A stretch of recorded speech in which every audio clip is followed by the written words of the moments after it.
Got him. Got him. There we go. Crack. In the building, yo, Bust. What up, Crack? Everybody who loves us is tuned in. Swiss Beats is super tuned in. Timberland, Steve Rifkin, everybody like, Jesus Christ. This motherfucking machine better work for Busta Rhymes. Oh, it's on. Yo, Bust, I'm going to try not to talk a lot because it's so much to talk about with you. I'm going to set it off by saying, have you laid off showing your affection for your brothers, like slapping them 5? Have you stopped slapping 5 that hard? Yo, Bust, you have left my shit black and blue. Is that on purpose, Busta Rhymes? You have picked me up in the air, yo. I'm like, yo, why is this man? I'm scared of you, Busta Rhymes. I'm scared of you. Yo, Crack, you know everybody's scared of your crazy ass. You know you are the true terror squad terrorist. I said, the other day I'm in Callum's house, you walk in with Special. All I see is the shadow. I'm like, holy shit, we're gonna die. And as you came closer, I was like, oh shit, it's Bust. Yo, Bust, what are you trying to do? Like, I know sometimes, I know other albums, you got Cock Diesel cut up, you cut your dreads. Is it for the album or like you really just love that shit and that's why you Cock Diesel like that? Yeah, I'm gonna tell you the truth. First of all, I love you and congratulations on having one of the most incredible fucking platforms ever when it comes to getting people to pull up, our peers, movie stars, athletes, politicians, all types. Yo, you are fucking this game up on a whole nother revolutionary level. So I super salute you for that, King. Secondly, it's an honor to be able to chop it up with my brother for over fucking 27. We going on 30-something years of brother. We like 30 years in. Right, we 30 years, right? You know what I mean? So it's an honor to be able to finally have a one-on-one building session. We do it off the record all the time. But off the record, me and you, we chop it up, legendary. But just to answer your question about the fitness shit, right? The first time I did it because I just wanted, and I felt like I was at a crossroads in my life where I needed to just do something different and do something that was a reinvention and do something for me. You know what I'm saying? I felt like I just needed some kind of change on an improvement level when it just came to my being. You know what I'm saying? This time, it's a little deeper than that because I fell off the wagon, and after my father died, I fell off the wagon significantly. I just didn't give a fuck about a lot of shit. I wasn't caring about my health. I didn't care about. The only thing that was important to me was providing for my family and going to the studio. That was it. A lot of other shit that's supposed to be important to you at the time, I just kind of just didn't give a fuck about because I was going through something. You know what I mean? And I think a lot of the times, you know, us doing this shit that we doing, you know, when we go through shit as men, you know, we ain't really allowed to tell motherfuckers when we going through shit because motherfuckers will use that vulnerable space against you. So when you're going through shit, a lot of the time you wearing shit and you walking around with shit that you got to wear and deal with on your own. And as a result of that shit, you know, it shows in ways when you really not caring about you as much as you should. Crack, I was up to 340 fucking pounds. Niggas was seeing it. I was watching it from people talking. I was hearing the comments that people was making. You see shit people say and you hear shit people saying. You still don't make the decision to do something until you feel like you're ready to make the decision to do it. And whatever that thing is that you decide you're ready to do, it's only going to happen when you're ready. So for a long time, I walked around here with this motherfucking 8-9 month looking pregnant stomach. My skin was blotchy and shit. And you know, I was looking really unhealthy. I was hearing myself breathe, bro. You know, once it started to get to that point, and I started bending over to tie my shoes when I was putting my sneakers on, my Timbs on or some shit, and I had to actually halfway through tying my shoe, I had to stop and sit back up just to catch a breath. I'm bending over, I'm grunting like a wild fucking boar. That shit was wrong. Like, my oldest son had a conversation with some people that was around me one time, and he was expressing some concern about the health of his father. Because my son was too uncomfortable with coming to tell me because he didn't want to hurt his father's feelings. So that conversation came back to me from the people that he felt comfortable talking about his concerns with. And when they told me what it was, that shit broke my heart because I was like, damn, I'm letting my son down in a crazy way to the point where the way he looking at me is fucked up. You know, we got a lot of pressure.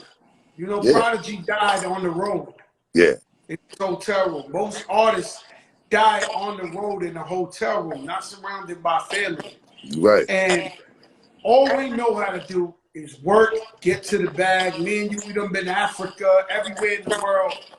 And we don't take time to really think about our health. We think about our family, giving them the shelter, giving them all the things they want, and taking care of them. And then sometimes we got to look at ourselves and know health is wealth, man.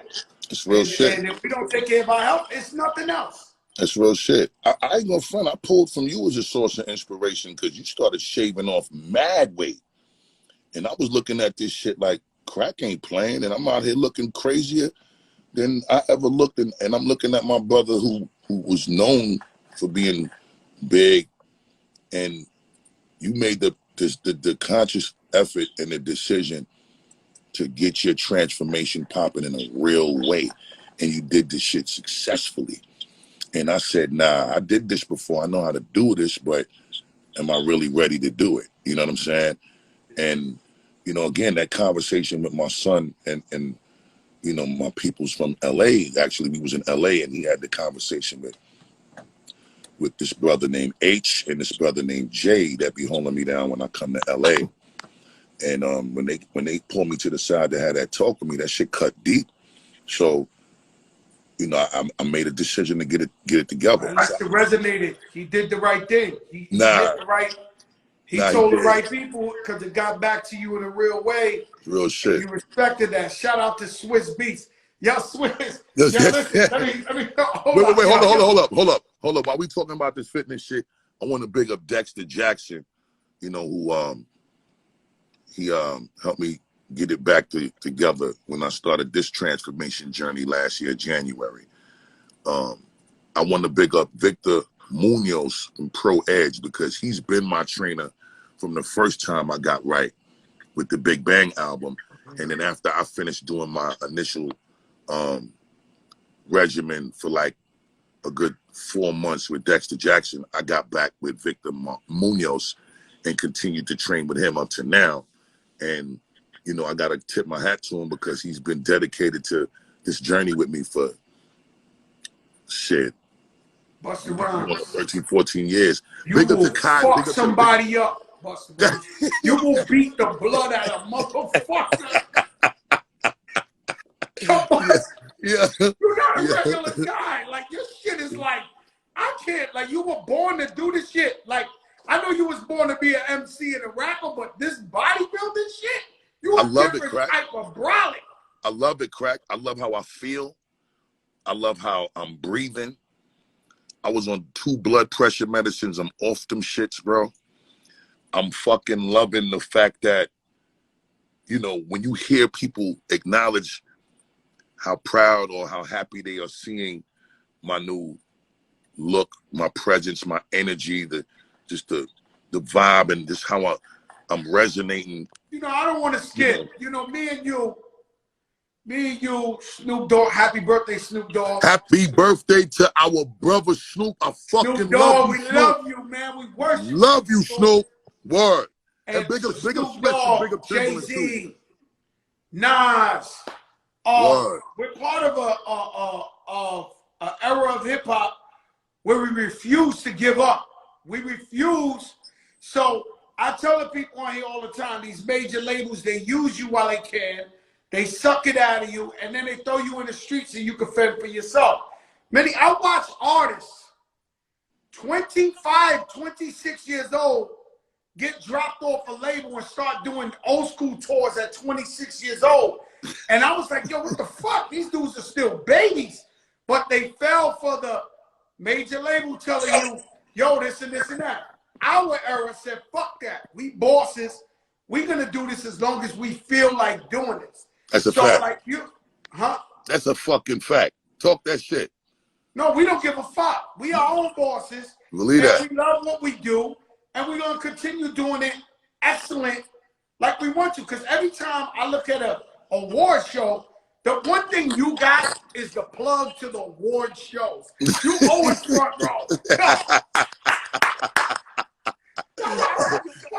Front row again.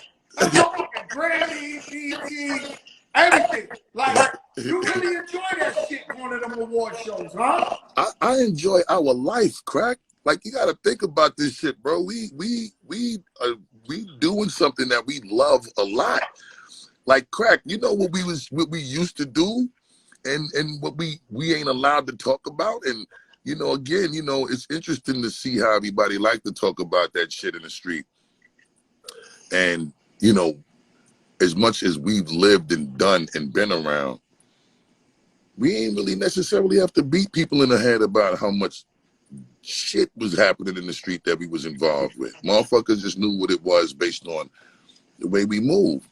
And we still live by those code of ethics. So, it's interesting to see that we come from that. We get this blessed opportunity and this gift to do this shit we do. We could go home, eat a bowl of cereal in the morning, watch some shit on TV, catch an idea, record the motherfucker, and 1 million people, 2 million people fall in love with this idea. And we travel around the whole planet and feed our whole families off of this one idea for years. And we come from a time where, I hope that a lot of these newer artists and newer generation of artists get the opportunity to experience what it's like to see how a record you made 20 years ago, 25 years ago, still fuck a building up 20 to 25 years later. See, y'all got some time before y'all experience that. Y'all haven't experienced that yet. Salute to all of the successes happening with a lot of these new artists, but you're still on a young journey. And y'all got a lot of time before y'all get to that place where you could really be able to say, I got a classic that has survived the test of times. And my shit 20-year anniversary later celebrations is happening for real. Y'all ain't experienced that yet. You got way too much, right? Hold on, let me go back. Right? Scenario. Native tongue scenario. You stood out in every remix you ever did. Right, but let's go scenario. You're doing Arsenio Hall.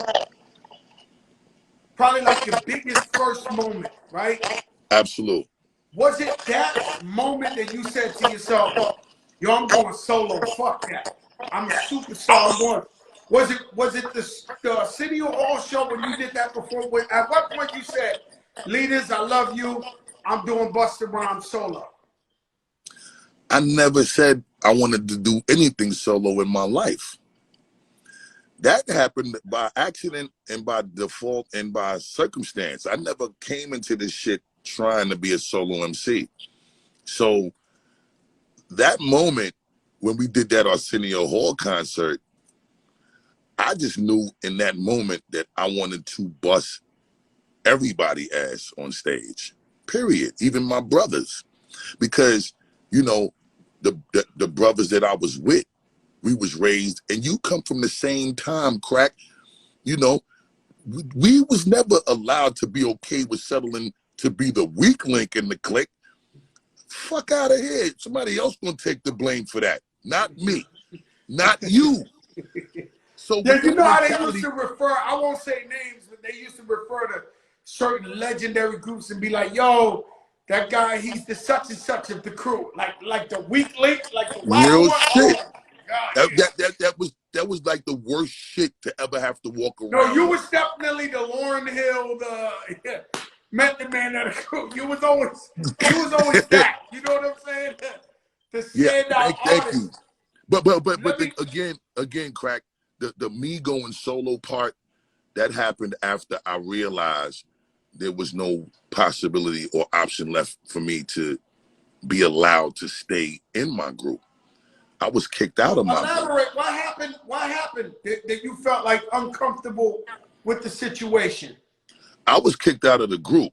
Come on, yo, get the fuck out of here. Yo, what? They kicked you out. Crack. I was kicked out the group before the first Leaders album came out. So when I got kicked out again after the second Leaders album, that's the second time I was being kicked out the group. So I got kicked out the group twice. I got kicked out before the first Leaders album came, and then I got kicked out again after the second Leaders album was done because, you know, it was a lot of competition. I was also the one that was getting most of the feature requests, most of the opportunities to collab with other artists. It was becoming a tension builder with me and Charlie Brown. And, you know, we beautiful now. That's my brother. Like we finally got it right after a lot of years. We didn't speak to each other for damn near 19 years, bro. But we got it right. They picked themselves out. Swish, we not throwing no jabs tonight. We're not doing that. No. Shout out to Charlie Brown. Hold on, let's skip from there. Shout out Charlie Brown. Shout out Dinko D, shout out Dinko D, and shout out Milo as well. Legendary group, right? They put it down with you, legendary. We can't front our leaders for nothing. Right. So let's go back to high school. You battled Jay-Z, right? So we heard the story about how you battled Jay-Z in high school.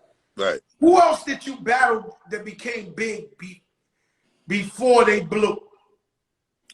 I didn't really have a lot of battles with MCs before they blew because I was the dude that was cool with everybody. You know what I'm saying? So nobody didn't really want to battle me. A lot of motherfuckers wanted me to rhyme with them against other motherfuckers. Or we just rhymed amongst each other just on some recreational, let's keep each other's blades sharp type shit. You know what I'm saying? Because it was important to make sure that if we was moving with each other, everybody in the circle was sharp. Everybody was dope. You know what I'm saying? So it was more about upkeeping the maintenance on that side than us trying to shit on each other and see who was better than who. You know, that would get displayed when you just had your turn to spit or you had your turn to shine. But we never. At what point you met Biggie?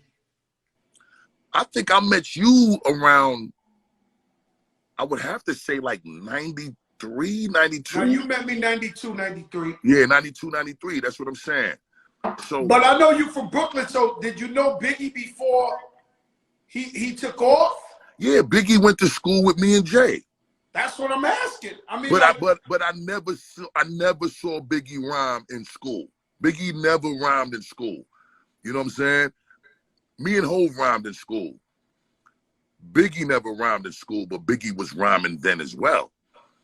You know what I'm saying? Biggie was in his, you know, when he was in his space around, you know, his block and his neighborhood and his area and his style, that's where Biggie was doing his shit.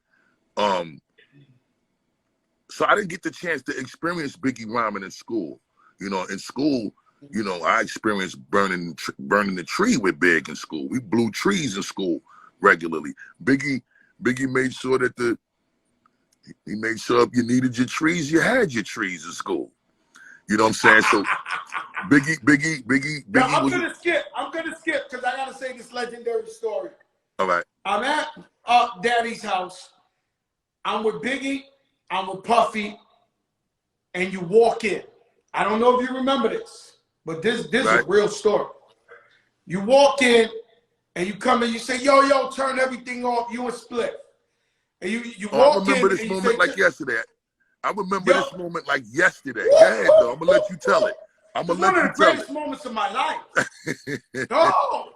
Yo, listen. This is one of the greatest moments of my life.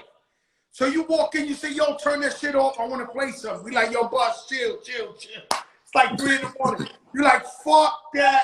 Turn the shit off. I'm going to play something. Split is hype. And they press play, and it goes, doom, doom, doom. And then you start performing, and Split is diving on the board underneath the area with the dilly, yo. Dilly with it. And next thing you know, me and Big start jumping. Ah!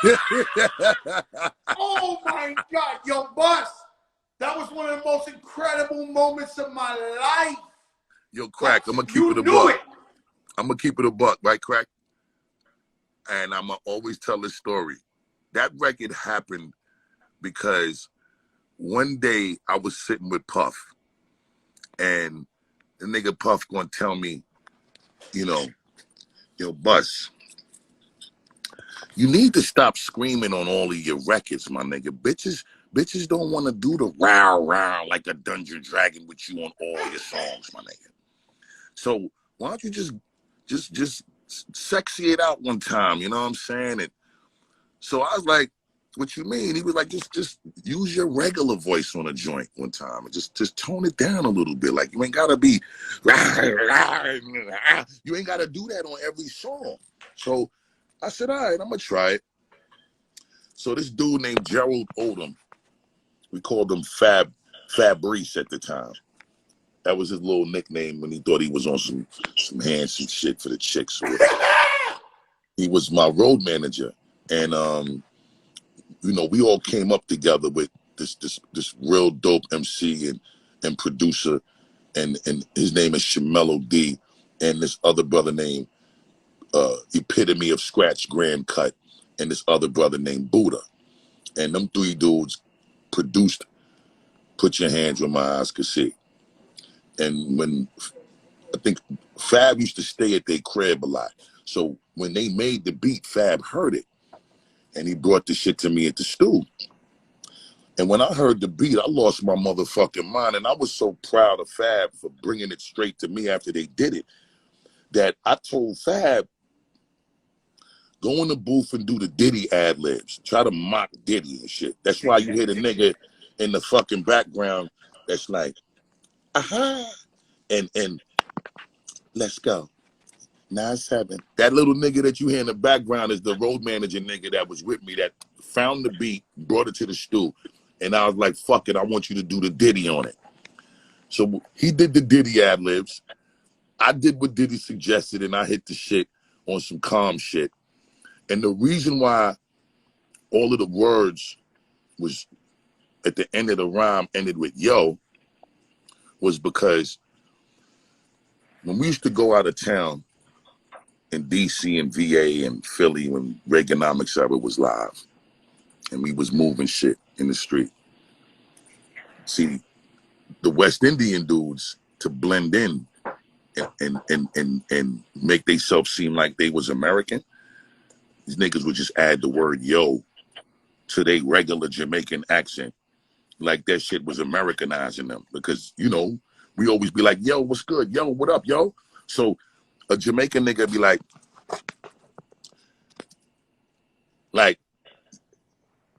yo, Fat Joe, yo, give me $100, yo. We need $100 so we can buy our shoes, yo. So the nigga talking regular Jamaican accent, but he throw the yo at the end of it like it's Americanizing him. So that shit was always funny to me, right? So when I was doing the song, I was just kind of mimicking this Jamaican dude that used to be on the corner of our block in East Flatbush, Brooklyn on Troy Avenue in Church in East Flatbush. And when me and Spliff used to go on the road and come back home, this dude was like, he used to dress like he was a homeless motherfucker, but he wasn't. This nigga was hustling on the corner and he used to get to the bag all the time, but he used to act like he ain't had no money. So we used to come back. We on our early celebrity shit with my solo run. Leaders is over now. It's me and Spliff, Scratch-A-Tour. We all come from this block. So the nigga would see us when we get back home from off the road, and the nigga be like if we was just on Arsenio, like you said, or if we was on In Living Color or something, the nigga see us and be like, hey, yo, Busta, split star, yo.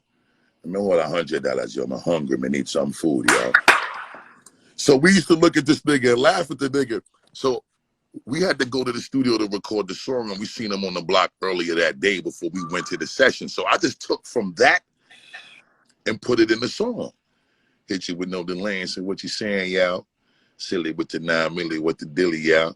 When I be on the mic, I do my duty, yo. I was just mocking the fucking dude on the corner of the block. Wow, fucking weed. And the shit be right there. It be right there. Be right in your fucking face. Right in your fucking face, bro. A lot of the times the diamonds is right in our face. Be staring the gift horse in the face.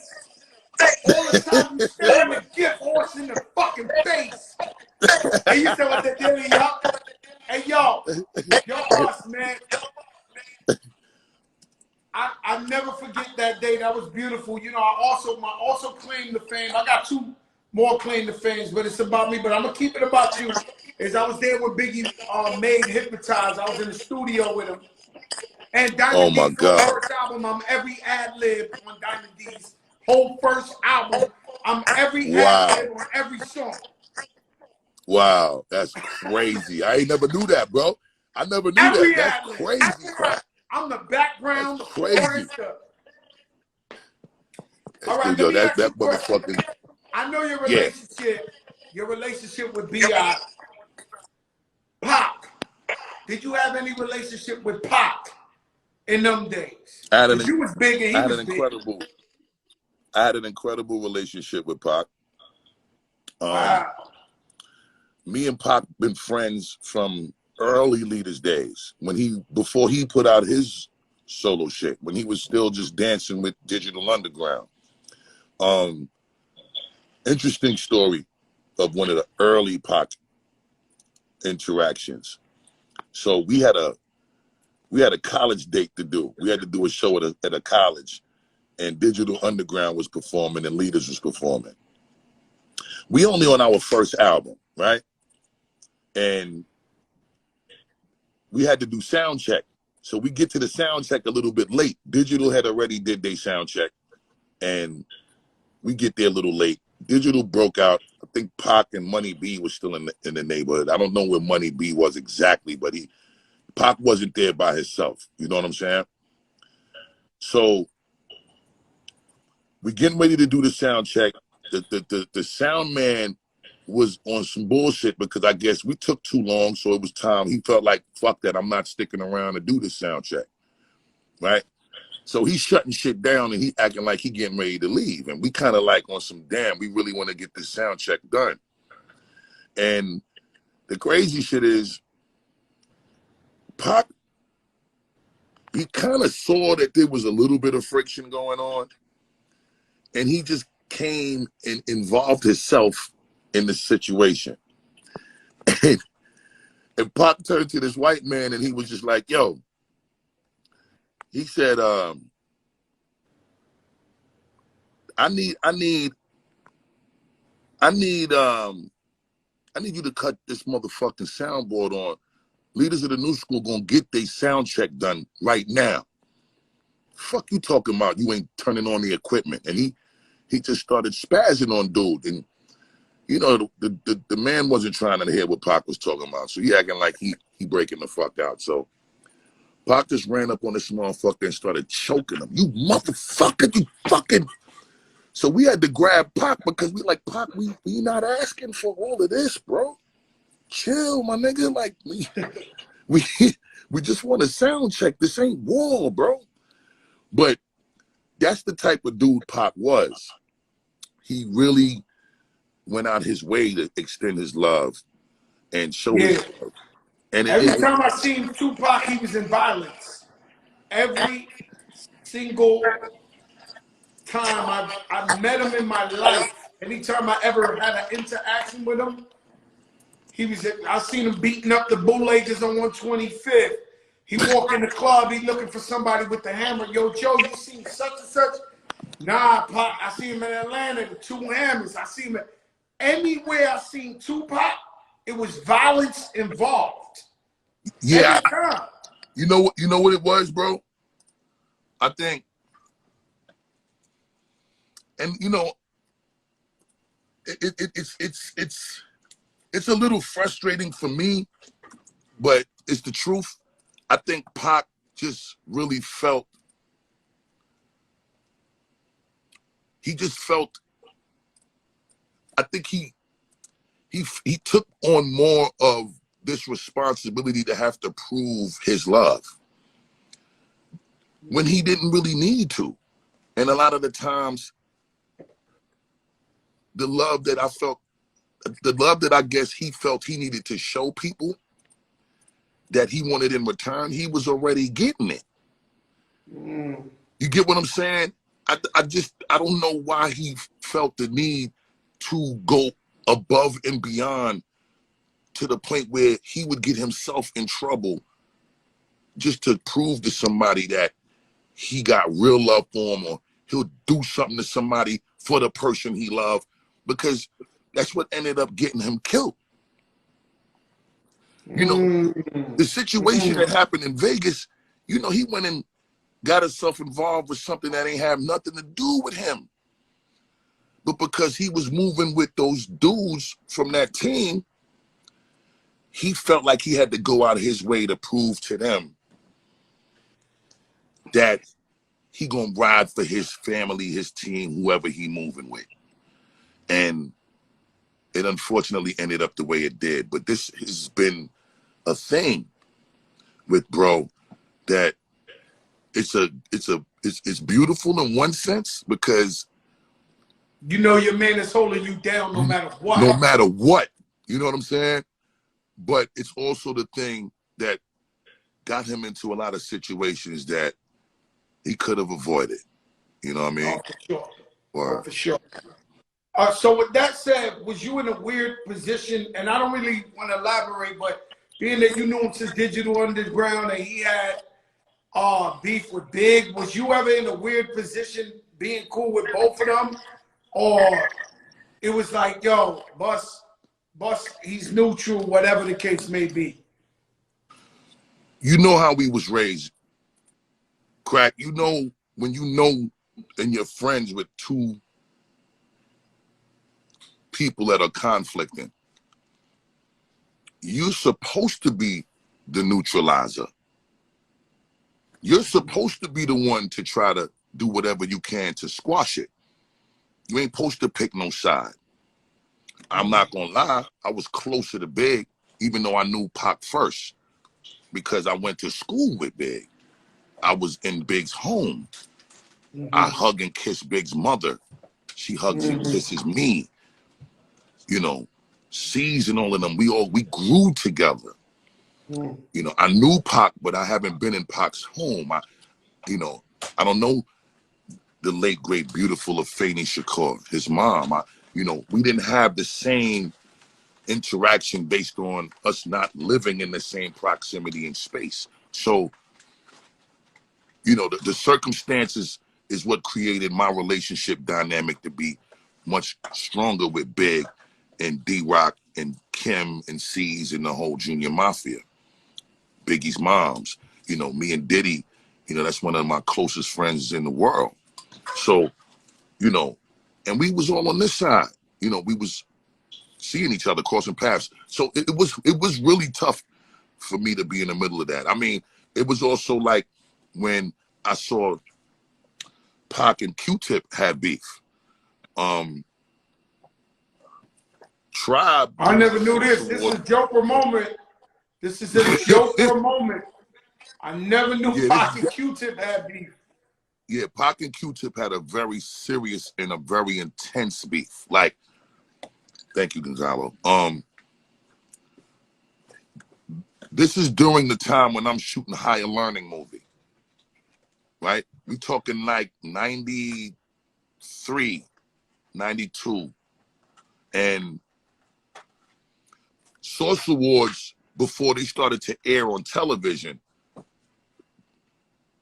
was at that same location at the Paramount Theater in Madison Square Garden. At least that's what it was called at the time, I believe. Mm-hmm. This is the same stage where Suge Knight tried to diss Puff at that Source Awards. So this particular Source Awards, I believe, was the one or two of them before that particular moment, right? So me, Tupac, Omar Epps, we were staying in the Oakwood Apartments, which is the fully furnished apartments in LA on Hollywood Boulevard in Fuller.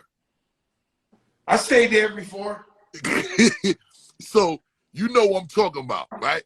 So in this particular crib, it's like buildings full of fucking fully furnished apartments. Pac was in one floor, Omar Epps was on another floor. I'm on my floor. We bouncing back and forth to each other cribs the whole time we out there shooting movies. And Tupac, during this time frame, had to go to New York because he was performing at this particular Source Awards. So this is when we was all performing off of DAT tapes, crack. Mm-hmm. So you know, once the motherfucking engineer press play on your DAT tape, it ain't like you could stop that shit and pull No, you got to go. You gotta go, right? So Tribe was Tribe was doing their acceptance speech for Best Group of the Year. They had won the award for that year at the Source. And Tupac was supposed to be the next performance after their acceptance speech was complete and Pac got introduced, right? So somehow the production person, the stage production manager, wasn't paying attention to what was really happening. And the motherfucker ended up pressing play in the middle of the Tribe acceptance speech. So Pac just comes out there performing all over their speech like he was shitting on their speech. You feel me? So that wasn't Pac's fault, but it looked like a flagrant Pac disrespect. It looked like some Pac shit. Right. It looked like a flagrant Pac disrespect. Pac 101. Right. So, you know, and at the time, because Pac, you know, had this little rep of being a little bit of a loose cannon, it looked like, all right, here he go again, right? So the beef starts.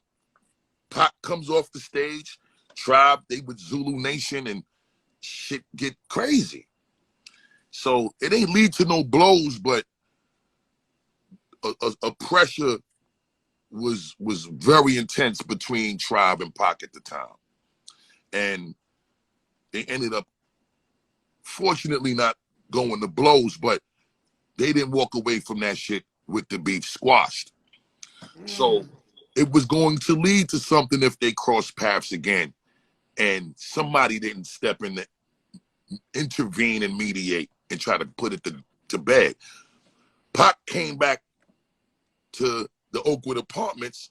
And you there? Yeah, and I'm there. And he know my relationship with Q-Tip. So he gave me the call and said, you got to come check me real quick. So I come in, I pull up on Pac.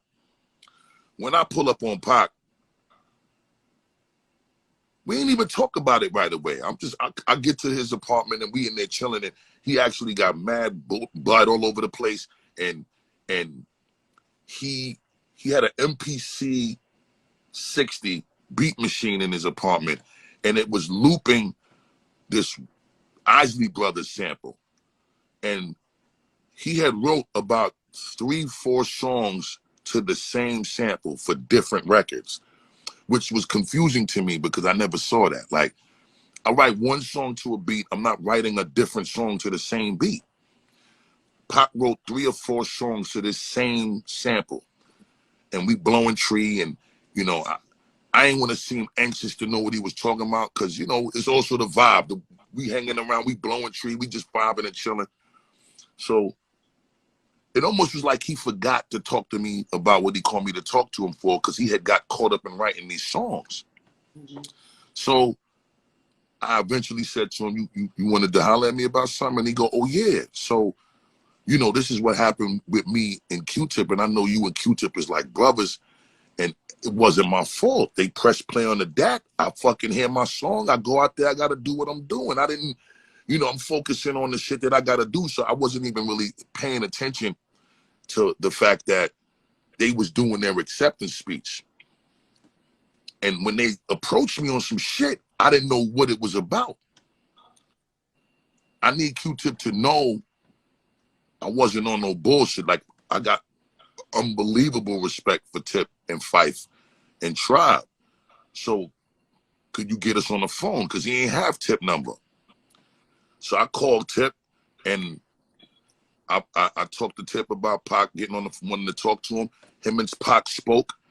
And what's the dude that used to be on BET with the light brown eyes and shit? Donnie Simpson or something? Donnie Simpson, the Simpson. green-eyed guy. What? He was still on BET at the time. He's still fly, by the way. He works at a radio station in D.C. He's the Billy D's of the game. He's still fly. Oh, that's He's a fact. Still on the radio in D.C. And he got the motherfucking Billy D. Williams voice for real. He definitely big up to Donnie Simpson, legend. So Tip and Pac spoke. They actually squashed the shit, and they were now trying to strategize a way to get on BET and do a public truce. And it didn't get to happen. Interestingly enough, during that same time frame, Pac, this is when Jack the Rapper was still popping. You know all about Jack the Rapper, crack. In Atlanta. Jack the Rapper. That's when I met Tupac. Right. So Jack the Rapper comes, and Pac was redoing, he was fully restoring us, I think like a 667 Chevy Impala or a 64, something like that. And he had it fully done up. He shipped the shit down to Atlanta. He goes down there. Couple days pass and shit. You hear about this police shooting with these off-duty cops that Tupac was involved in. Tupac comes back to LA. And when he gets back to LA, me and Omar pulled up on him, check him and shit. And then, you know, we was vibing for a minute, and then Omar left, and I stayed. The difference was, you know, Pac was still on his, put a loop on the MPC, write a bunch of songs of that shit, steam a bunch of weed. But this time, he was a lot more paranoid because he thought, as a result of that situation transpiring down there, you know, the police is the whole United States. Them niggas will put a calling in a different state, and they police friends or brothers in the next city will come and see you. He felt something like that was going to happen as a result of what transpired in Atlanta, in LA. So he just was on some super paranoid, constantly looking out the window shit. He got his ratchet closet right. Like, he really thought somebody was coming to get him at that point. But just watching Pac go through all of these phases, I'm saying all of this to say the situation with him and Big and the discomfort for me was Pac had gotten to a place where there wasn't really no talking to him. There really wasn't no ability to mediate the situation. He had gotten a little too far gone with what he had surrounded himself with, becoming a part of the Death Row family. And, you know, there was other... I know, when I first had beef with 50 Cent, couldn't nobody talk me off that mountain. Like, I was like, it was all smoke. I lost friends. If a friend of mine worked with him or anything, I was like on some beyond bullshit. You know what I'm saying? So I know it could get to a place like that. I'm gonna skip because I keep seeing too many of our friends are on here. Right. Michael Rappaport, Daz Dillinger. Salute to Daz Dillinger. Daz is on here. Word up. Michael Rappaport. What's up, Mike? What up, Mike? What up, boy? But I'm gonna be honest with you. The names that won't stop is this fucking Switch Beats and Timberland. Right? Switch Beats and Timberland is our motherfucking brothers now. Come on now. Hold up. These are my brothers. I'm not even gonna lie. I'm ready to get to that talk for real, for real. Yo, Let's see get what's to that. going on. Let's Hold get up, to hold that. up. Fuck you mean? Let's get to that. Boss. Matter of fact. Hold up, boss. I know I need a drink now. Now I'm all right. Let me Load this get up. my fire water. I'm gonna get my Ciroc too. You know what I'm saying? I'm Little loading fire up. water. I'm loading Hold up. Pass my Ciroc bottle. Black excellence. Let's go. The people ain't. Hey yo, Diddy, Diddy, we gonna rep you all the time, bro. It ain't just gonna be on Joe Crack's side. We got it on this side too, bro. Fuck you mean? Hey yo, big up my man Will Castro from Unique. You know we love him. You know we love Castro. He just left me. Cheers to you. Hold up, let me get. Mix me up, King, please. I gotta toast with you the right way. Let me get my glass in my hand. The floor is yours, Crack. Shout out Anthony Ramos from Brooklyn on here. Hold up, big up my brother motherfucking Webb real quick. Kev Webb, Spider Webb, Brooklyn, he's Flatbush. Biscuit, salute. The whole shout out to my family. dog Special. My motherfucking brother. My motherfucking brother, Special E&T. Fuck you mean? Big up Split Star. Hold up. Split Star, the official three-corner colonel. I can't not big up Split. Split Star, I want to do it better. I got something I got to tell you about Split after this. Split needs a rollout. Wait, hold on, one more. I saw my oldest son who gave me that conversation that I was talking to you about with my unhealthy shit. He's on here. Big up my oldest son, the heir to the throne, Tazaya. I love you, my young king. And all the rest of my beautiful kids. I love all of y'all. Yo, boss. What up, champ? So this AB Butler, hold up. AB, I see you, AB. I see you, AB. Yo, boss, AB, my brother. I love AB. He's the super real one. That's a fact. He got a lot of pack in him. That's a fact. That's a fucking fact. Hold up, Crack. Can we toast properly now? Here you go, my brother. You know I love you, brother. We toast all the time, man. We toast all the time. You know I love you, Busta. I'm much finer vodka. So now let me just tell AB, one time I was going to fight 30 security guards, the cock diesel dudes, 3 7-footers, this, that. They thought they were going to finally beat up Fat Joe. And everybody was there. It was at the All I Do Is Win video. And everybody was acting like they didn't see that Fat Joe was going to get pounded out. I really was going to get pounded out. These dudes was like internal security or whatever. Right. AB walks over, I swear to God, and stands next to me and said, yo, Crack, I'm with you. Too deep. Yo, AB and he comes, legendary. He won my respect to the end of life. Like, he stood next to me. You know, he little. Like, yo, Crack, I'm with you as whatever. But, you know, long story short, we told the 30 security, one step closer, we're shooting your face off. And they stopped in the tracks. Yeah. So I didn't really want, they not beating me up. But anyway, let's forget that, right? So T.I. comes on here. He's talking about New York rappers. He goes at 50. I don't know why. I saw that. The king. Let's not get it fucked up. That's my brother. And the Goody Mob came in and said, here's the king of the South.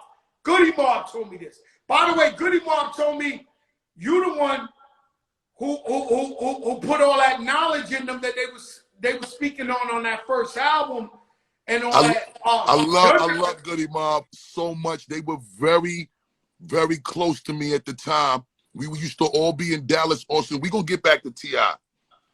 We was all very close to each other in Dallas, Austin studio in Atlanta back in 93, 94. This is when I just broke up with Leaders and I was trying to figure out what I was gonna do with my life. I was confused for a minute. Dallas Austin called me. He reached out to me and said, yo, Bus, come to Atlanta. I get to Atlanta. He 18 years old. $4 million motherfucking facility called Dark Studio, Dallas Austin Recording Projects. He got about $6-7 million worth of cars in the front of the studio, Ferraris, Lamborghinis, all type of shit. His fucking wall is full of plaques of shit he produced. TLC's albums, fucking 5, 6, 7 million. Another Bad Creation albums, double, triple platinum. Boys to Men, 10 million. Clive Davis loved Dallas because he was a genius with his art as a producer, as a songwriter, and he was young. He was the fresh, new motherfucking wave. He had his finger on the pulse of what was going on.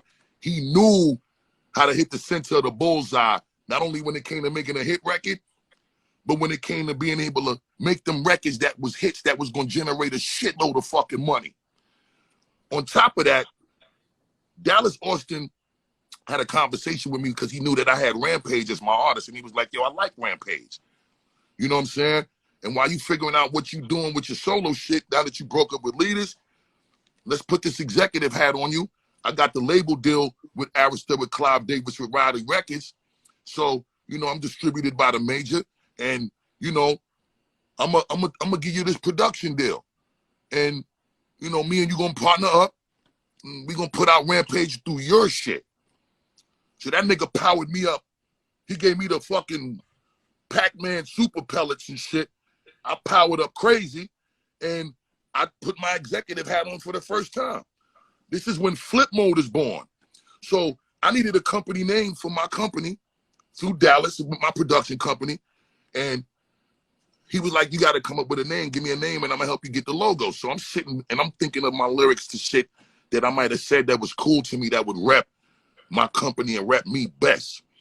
I go to the second scenario, the scenario remix, and there's a part in the rhyme when I say, open up your mouth if you want the food to get rude, Flip Mode, because I'm in the mood.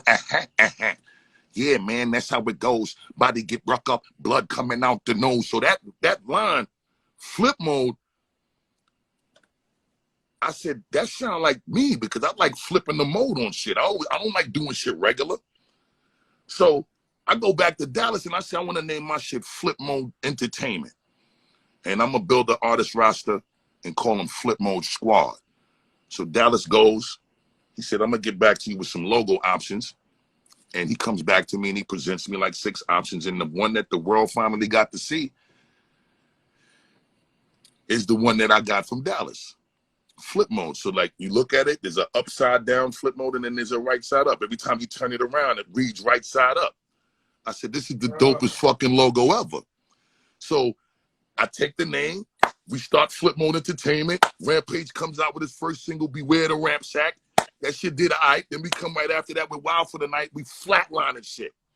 So while I'm going through this with Dallas in Dark Studio, George Clinton used to be there. George Clinton, you know, Goody Mob, Gip from Goody Mob, you know, Joy, you know, the mother of Gip's child and a beautiful friend, and she's a queen and a royal empress. She was a part of that from the beginning stages. Monica was a part of that. I was looking at Monica when she was 13 years old, coming in there with a voice like she was Aretha Franklin at 13. Yeah, that's what they was telling me. They was like, Monica was like one of the guys. TLC was in there like it was the crew. Oh yeah, TLC was in there crazy. Left out. Shout out Jermaine Dupri on the check-in. Jermaine Dupri. Salute to Jermaine Dupri. Yo, boss. Wait, no. You gotta let me finish. Okay. Sorry, Crack. No. Okay. This is who you got on the show today. All right, I know. Busta Rhymes. You know I don't want no smoke. You know. We got too much history. You gonna let me talk now? Dallas had George Clinton in his spot. Me, Joy, Gip, all of us. Monica, everybody. We at random moments we always was crossing paths in Dallas's headquarters. And when George Clinton pulled up in there, it was like, okay, Jesus Christ is here. You feel me? So he used to school us so much to the high sciences that it was incredible to sponge up shit from this man that we getting firsthand from somebody that been ripping shit from the 70s, fucking the game up with music when we was just being born. And his shit is still timeless classic shit now that we have age to make music ourselves. But he started to he gave me this book called Behold the Pale Horse, written by William J. Cooper. And that book is what completely changed my whole perspective. That combined with, of course, being, you know, a member of the 5% Nation of the Gods and Earths. So, you know, I'm already dealing with high science shit. So by the time George Clinton gave me this book, I was so intrigued by the sciences I was already getting being 5%. I just gravitated to this shit. Sponged up the book. That book and the sciences turned my whole album catalog into The Coming, When Disaster Strikes, Extinction Level Event, Anarchy, Genesis, It Ain't Safe No More, Big Bang. All that shit came from the everlasting impression that those moments left on me. Gave Gipp and them the book. It turned Goody Mob into high scientists as well. They was high scientists too. Cell therapy came. I don't know if that might have even bled into Outkast because they were Southern Cadillac playalistic music first, and then they went to AT Aliens real quick. Yeah. You feel me? But what I'm saying is Dallas was the nucleus to the cell of all of this. EPMD broke up. Dallas called Eric Sermon, told him to come up here and put that executive hat on and get your Def Squad shit popping and let's go. When Andre Harrell let go Diddy, God bless the soul of Andre Harrell, he called Diddy and told Diddy to come to Darp Studio, pull up, let's put this executive hat on, I'm going to introduce you to Clive Davis and you're going to get this bad boy shit started and you're going to go. Dallas Austin was responsible for a lot of us becoming powerful. He was really, believe it or not, Dallas is the guy that all of this black excellence, powerful executive in hip hop started from. It was Dallas. I'm talking about, this is what I'm witnessing firsthand. He was already on with his own label before any Def Squad, Flip Mode, or Bad Boy. He had Rowdy already moving and shaking. So I'm saying all of this to say that the Goody Mob shit, the careers of Monica, my executive hat, Eric Sermon's executive hat, Diddy's executive hat, all of this shit happened in Atlanta at Dallas Austin's studio. Wow. That's the biggest Joker moment ever. That's the biggest Joker moment ever. And let me tell you something. His mother knows how to cook, bro. I've been to that house on Sundays. Hey, yo, listen, bro. I've been to that house. I've been to that beautiful house. I don't know if she's still in Stone Mountain. But shit with the spaceship. It looked like a spaceship. Oh, you talking about Dallas or Dallas's mom? Dallas Austin. Right. No, his crib is the Enterprise from Star Trek. It's that spaceship. And he built the shit from the ground up. And they Dallas is just on such another level of shit. Like, he had the incredible Lenny Kravitz design his crib, man. They designed that house together, man. Like, bro, Dallas has always been one of the most profound forward thinkers that I've ever met to this day. And I'm singing that man his praise because I've watched too many years pass by. And I don't even hear him get this kind of acknowledgement from anyone even closest to him. And I'm not trying to take anything away from anybody because there's so many people that love him. But my appreciation for him is different. I'm gonna invite him on the show. You got to. You just set it off, and me and him, we're gonna talk. Let's get into right now. The biggest thing in COVID, the whole shit, the world stopped in 100 years, and verses. T.I. called out 50 Cent. He came on here, he sounded like he had a real problem with New York rappers and all that. I don't know why we've always embraced him. But cool. Now, Busta Rhymes wants to smoke. Everybody's scared of you. I believe that it should have been, well, I can't say what I was going to say right now, but I look at Busta Rhymes like Snoop Dogg. Like, so many hits that it's almost impossible to even face somebody like Busta Rhymes or Snoop Dogg. T.I.'s a legend, king of the South. Would you battle or celebration of hip-hop, of music, T.I. on Versus? Would you go for T.I. and do this? Everybody's listening. First of all, happy belated birthday to my brother T.I. Second of all, me and T.I. have one of the most incredible relationships. We don't got to speak every day. T.I. know how I stand tall for him. I put myself in the line of fire for T.I. whenever I need to, because I love that brother like my brother for real. But the one thing about me that I think everybody knows pretty well, I respectfully compete beyond description. I sit in the fucking smoking section. I smoke cigars, the most pristine cigars. I smoke a little bit of bud now because I'm on my health and wellness fitness. So I don't smoke tree like I used to. But I sit in the most congested smoking section with all the bud smokers, period. Let me finish. I might just purposely drive one of my older vehicles that I ain't get tuned up recently because that muffler smoke's still black and it might need an oil change. Ride around with that shit and just pollute the environment for no reason. I might just blow a few little motherfucking steam puffs out of my nostrils if I get in the mood on some dragon shit for real when it comes to this smoke shit. T.I., it is intriguing to me that you have such a concern with New York MCs. I want to understand what that's about, but from one brother that loves you to my brother that knows I love him, I'm begging you to step in the ring with me. I'ma bust your ass. And let me tell you something. And let me tell you something. We're gonna do it with grace. But I'm a bust T.I. I'm gonna bust your ass.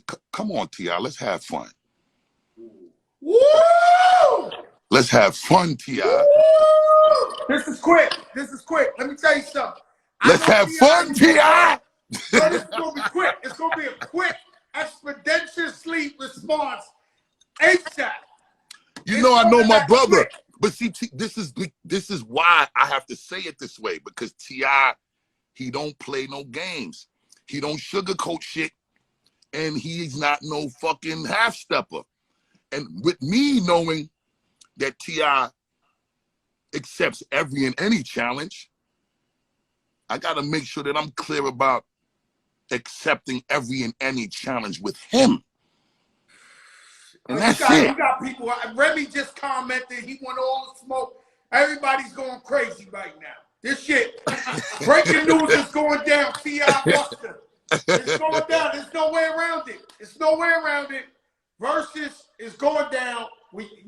T.I.'s gonna respond whenever he wants. We both know he doesn't back down from the smoke. He don't back down from shit. And I love him for it, because this is who he has always been. He don't back down from nothing. This is what the art and the culture was built on. We ain't supposed to back down from shit. If everybody running around here talking about how they the best, this MC, that, no, you hear that shit all the time. Fuck talking about that. Be about that then. If you really believe that, show me better than you could tell me. Because I don't know no other way. I believed it so much when I ain't even know how to do it. That belief came to fruition for me and for a lot of us, because we believed it that much. You know, this shit that we do, it ain't no book science. They ain't teaching us this shit in no school. The reason why it happens is because we believe it so fucking much. We want it so fucking bad that somehow there's a thing going on with you and something greater than man with this energy you put in the universe, and it comes back and it comes to fruition. I ain't fixing shit that ain't broke. That shit always worked for me. I want the smoke bad, and I want it with my brother T.I. Let's fucking go. Nothing else to talk about. I mean, if you want to keep talking about it, I'm cool, but I think I'm clear. No. We know it's out there. Cheers, T.I. Yeah. Cheers, T.I. Yo. Nah. It's out. It's gone. It's nothing we can do about it. Shout out to my cousin, Carmencita. She's the #1 Busta Rhymes fan. She's going crazy in these comments right here. I can't control the shit. She going nuts. Yo, Crack, you fucking set this up. You lined this up just now. No, I did. You knew what you knew what you was fucking doing. You set this up, and I love it. And I love it. I fucking love it. Fuck you mean? Yo, Bust. Yo. That would be the most incredible. Busta Rhymes, T.I. will be the most incredible. The man got hits. The man, the king of the South. And you bust a bust. You're an institution. Like, I wonder if, like, when certain rappers eventually, 100 years from now, die, God forbid, is they gonna be in like museums and shit? Like it gotta be a Busta Rhymes section in the fucking Museum of Natural. God, I swear to God. Like, yo, Bust, you've been around since this shit, and you consistently stay on everybody. The kids love you from the Chris Brown. Every time I think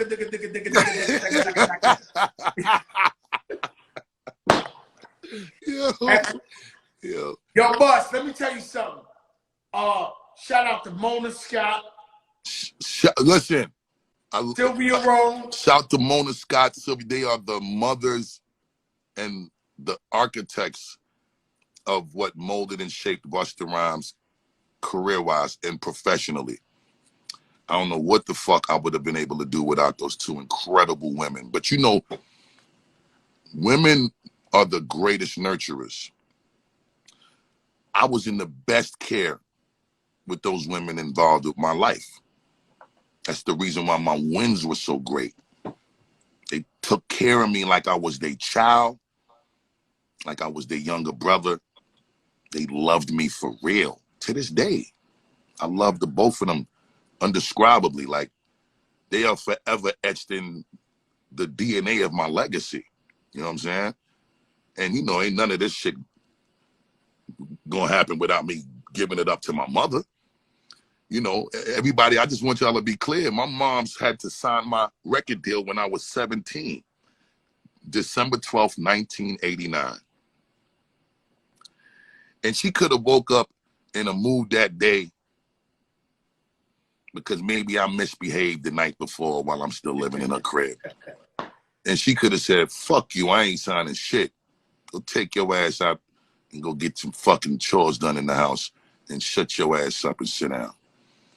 But my mom's was one of the strongest supporters of this shit.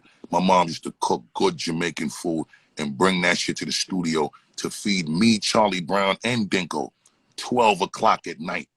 Get up out her bed, drive to the studio while we was in the studio with Chuck D and them shit was at in Hempstead, Long Island. And we was trying to figure it out and feed us to make sure that we had our stomach full so we could be at our fullest when it was time to work. Bus, was you ever signed to Chuck D?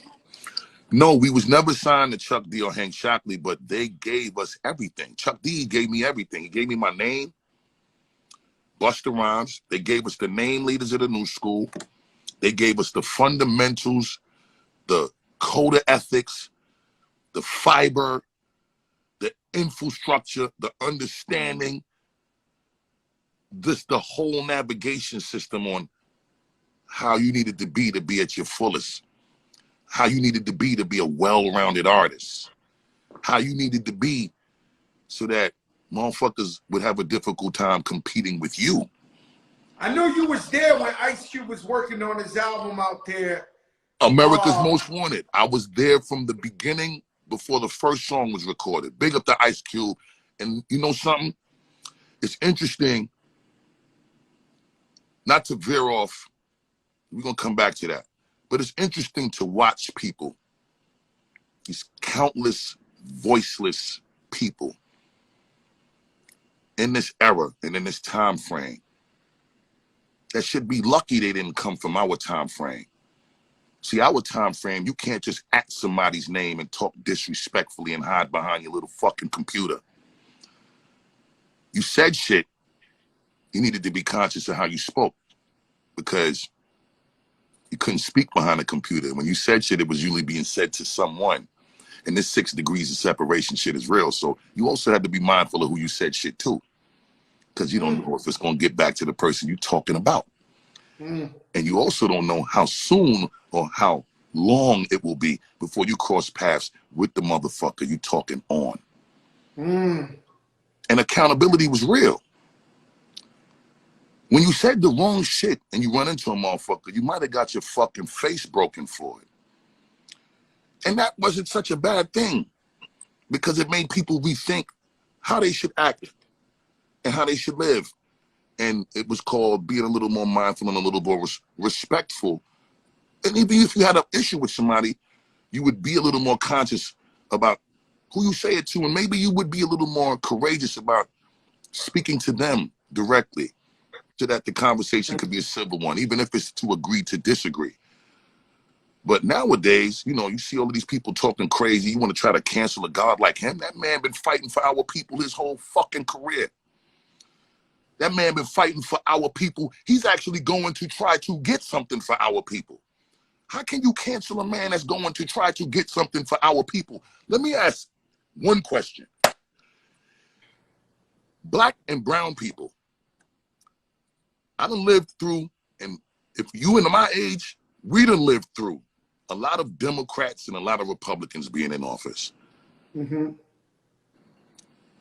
I have not seen the benefit or the advantage of a Democrat or a Republican being in office, because niggas still got killed the same fucking way, no matter which one of them was in the office.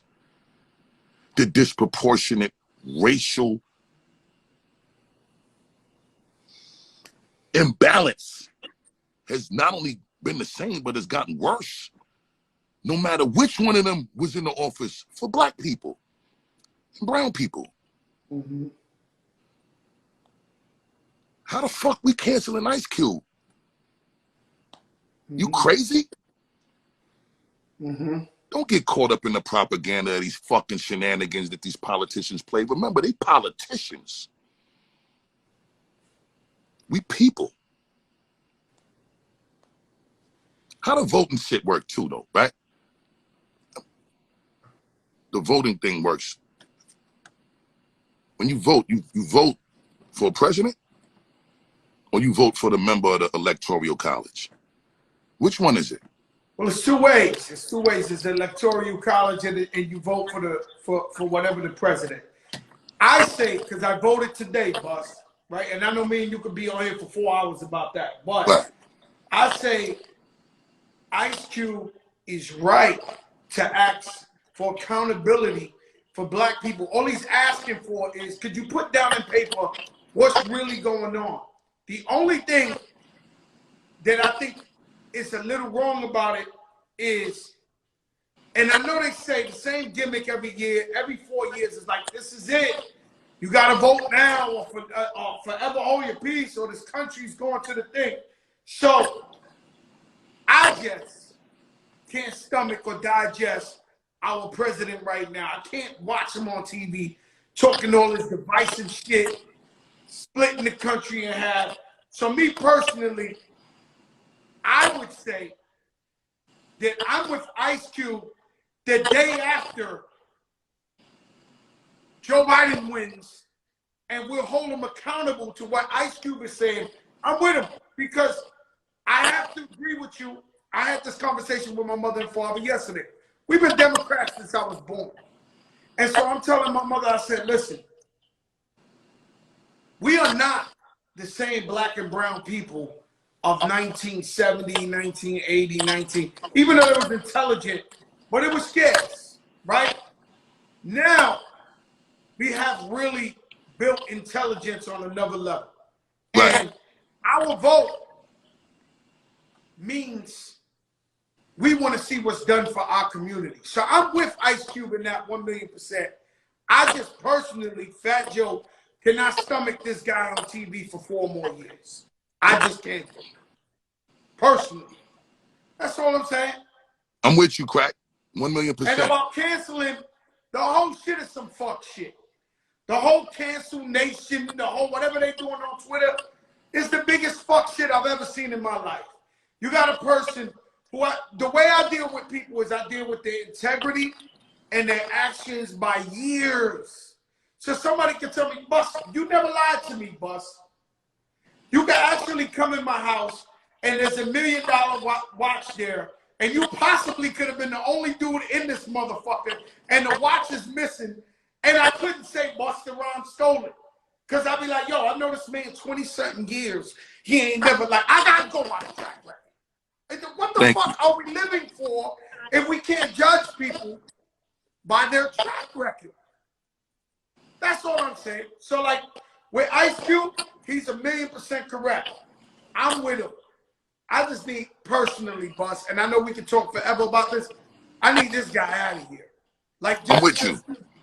I'm with you, King. I'm with you. But I'm going to be honest with you, King. You know, as much as we need Trump out of here, we also need to make sure these politicians, which they are so trained to be incredible politicians, they know how to put that face on. They know how to lie with the straight face. They know how to look in your fucking eyeball and lie. They know how to do that so well. They've done it so long to our people. They promise so much shit. They don't make good on their word. There's no accountability for it. See, I'm going to watch this, and I'm going to watch a lot of people that got these perspectives, and I'm going to really look to see what y'all going to say when we about 2 years in, if Biden wins. Matter of fact, let's say when Biden wins, because I'm tired of this Trump nigga too, right? So, you know,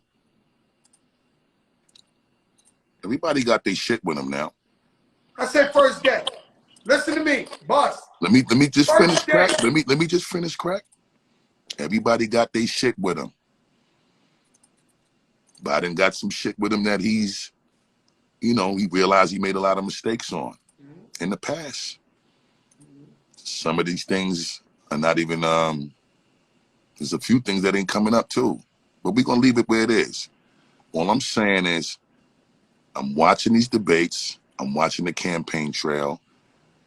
We are in a different space in our life, crack. Not only because we was raised a certain way, but we really are tired, like Cube, of being lied to. We are tired of being lied to, crack. And that's why this accountability shit is so real, brother. So I just really want... say the first day after inauguration, Biden got to sit down with everybody and let us know, because in the next few years, they ain't running this again. They not running this play. The next election is the most. They're not running that in 3 years. I don't even know. Crack. I don't even know if motherfuckers is gonna be willing to hear any of that shit after he win. It's not gonna be no reason to, because he done secured his win already. What the fuck he gotta sit down and talk to anybody for after he got what he want?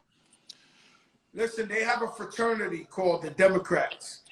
Everybody will be in trouble, and I'm telling you, I'm a lifetime Democrat. I never voted Republican in my life. Likewise, by the way, never voted Republican in my life. They're in trouble on a local level and on a fucking presidential level. Never. But they're in trouble. The Democratic Party is if we don't see real results for the black and brown community on paper, new laws and all that. In the next 3 years, they're in big trouble. But we're not going for it. We're not going for it no more. I already told my mother and father. This is how deep this shit is, boss. I sat down with my mother and father, the people who taught me how to vote. I said, look, we're not going for this shit no more. We're going to get Biden. We're going to go a lot for him, but we want to see results. Ice Cube's not wrong, but I'm just saying, you see how them boys ran with the throwing the Trump hat? Oh, yeah, nah. But, yeah, the fuckery level is unprecedented, bro. We are seeing the fuckery level it's reaching new heights, crack. Like we've never seen none of this. This shit we watching right now, this shit is definitely out of some fucking some Hollywood script from somewhere. Oh no, this is a movie. This is all the way a movie. I won't tell you who. I won't tell you who, but our brother, you know who I'm talking about. Our brother. I'm chilling with him and he says, yo, I want you to know this is a movie. I said, yo, what do you mean? Oh, no, we living in a movie. Like, he like, yo, in 2 years, 2020's coming out in the theater near you. He said, this shit is a movie. I'm looking at him, he's like, this is a movie. Like, I want you to know, in 2 years from now, when all this shit is over, this is gonna be the biggest movie Hollywood ever made. That's real There's shit. so much fuckery going on all over. This shit is crazy. It's beyond crazy. Boss, I want to take it back to and then, you know, we rock it. Flavor in Your Ear remix. Right. LLU. Biggie, rest in peace, Craig Mack. Rampage. Rampage went crazy on there too. No doubt. Everybody wanted to rap on that beat right there. How did you feel when you jumped on there with LL? You was on there with the greatest of the greats. How did you feel? What is your best remix that you was on, that you most proud of being on? And was there ever another remix that somebody else made, another artist, that they didn't call you for the remix and you was like, if I'd have got on that shit, I would have fucked that remix up? The first thing is, the first question to answer is, how did it feel being on Flavor in Your Ear with LL, Big, Craig Mack, Rampage? There's no greater feeling than to be in the company of LL, period. That's like, before we could get to anybody else, to be able to do anything with L, if that ain't the most dream come true shit for a nigga like me and you, yeah, it's my dream. That was my dream come true, to ever be able to do something with one of the most dangerous swordsmen lyrically to ever exist in this culture to this day. So L, and one of the best to ever do it, period. That's the GOAT for real. So that in itself was some shit that still, I'm still floating on that cloud. I can't even front. You knew he was on there when you wrote your verse. Yeah, I definitely knew he was on there. Big was starting to really get into this magical place. And it was like, wow, I'm watching this evolution happen with him right before my eyes. That was just like, fucking shit, bro. Craig was already leading the charge because Big wasn't really out yet. It was just, this was Craig's moment. You know, he's leading the bad boy charge. So when I came to Puff, well, when I got the call and I came to Puff to get on the record, when they reached out to me to get on it, my situation at the time was breaking Rampage. I already knew what I was going to do. Yeah, how you even finagle that? Like, you on the record with LL, you on the record with motherfucking B.I.G. It's the hottest record in the universe. Like, I mean, I remember one day, my birthday at the Fever, I had anybody you could name there, and every single rapper was like, yo, throw on the Craig back beat, throw on the Craig. Everybody rapped on that shit. I'm like, and then you got Rampage, who is fairly new, on the remix. How do you finagle that? So this is what happened. I told Puff, I need Rampage on this record. It's my new artist, and the motherfucker get busy. You let him get on. If you don't like the verse, you ain't got to use it. We ain't looking for no bag for him. We just want the look. So this is how Puff did his brother at the time. He knew he had to pay Busta Rhymes. But, you know, Puff a hustler. Oh. This day. Puff, one of the greatest hustlers to ever do it. It's big up to Puff. But my brother said to me, you want your man on this? First of all, we gotta love the verse. Secondly, you want your man on this motherfucking record, bro? You gotta do your verse for free. I said, that's how you gonna do me, nigga? He said, I'm not doing shit. You choose. I made my choice. We playing chess, right? We ain't playing checkers, right? There's a bigger picture here, right? Okay, cool. I gotta situate my man. Rampage gotta have this look. This ain't no other opportunity might ever come around like this again for him to be in such great company. You know what I'm saying? So it was a legendary chess move. I am the most proudest of that decision that I made at that time under the circumstances. And if I had to do it again, I'd do it the fuck again. For another one of my new artists, is he could be in great company like that, because I got some phenomenal artists. Big up OT Genesis. Big up Stove God Cooks. Big up Prayer. Big up Murder Mook. Big up J Doe. Big up Trillion. Fuck you, man. By the way, OT Genesis got the monster new single out right now with Charlie Wilson and Chris Brown. Please go and experience that, people. And by the way, one of the best albums to drop this fucking year, and I've comfortably waited to say this shit because this project has been out for some months. But I just wanted to see all of the other shit that might have came out so that I can comfortably say this.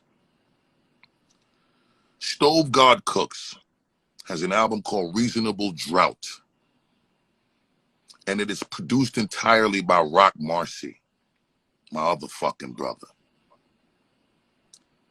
This has to be one of the most incredible albums. I would be comfortable enough to say top 3 albums, hands down, this entire year. And if y'all got any back talk, don't give me no back talk prematurely, because I ain't entertaining none of that. Do yourself the biggest fucking favor and go listen to Stove God Cooks' Reasonable Drought album, and then maybe you could comment in one of my gram posts a few days from now, because you need to replay it probably 2 or 3 times and experience the whole experience from top to bottom without skipping a song. See, y'all so used to just picking shit apart because of these streaming platforms and shit. Y'all ain't even doing yourself the justice of being able to appreciate what really goes into the intricacies of putting together a cohesive body of work.